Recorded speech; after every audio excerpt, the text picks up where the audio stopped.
In this video, I would like to cover one of the features we added throughout the 25 releases. You can see that in my view, in my views, the color settings are set per profile type.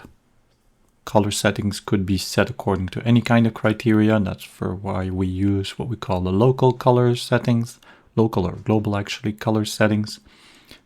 See in the link above if you don't really know how to set that up. We added such a similar feature also for bolts, because we can see here, yes, with the smart info I can figure out what is what, but here, for example, this M16 and this M20, they have the same color.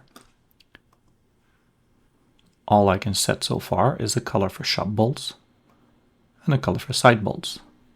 But we recently added something over here, whereby I can say, well, I want some either global or local bolt colors. Local would be only for this representation setting.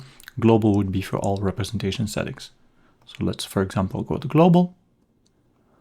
I have a filter box once more, just like for the profiles. Let me just switch off the lines I don't need right now.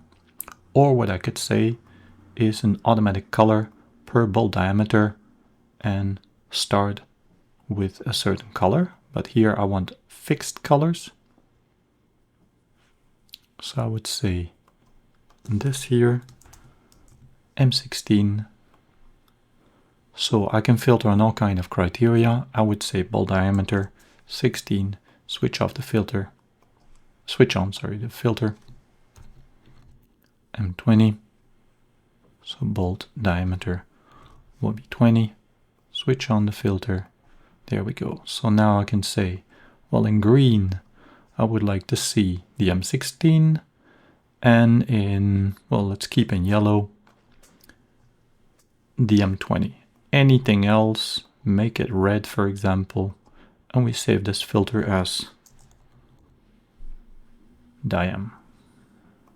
Okay, apply that. And now we will have two different colors per bolt diameter.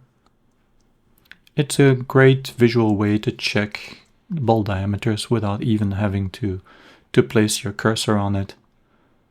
You can also, by the way, export those same colors in the IFC, export more. You have exactly that same option to choose your local bolt colors, diam, and you will get exactly the same color coding for bolts. Again, in IFC, it's a great way to visually quickly see what kind of bolt diameter or other property we would be talking about. We could set it on bolt type, on bolt norm, on doesn't matter, as long as it's in one of the properties of that connector or that fastener.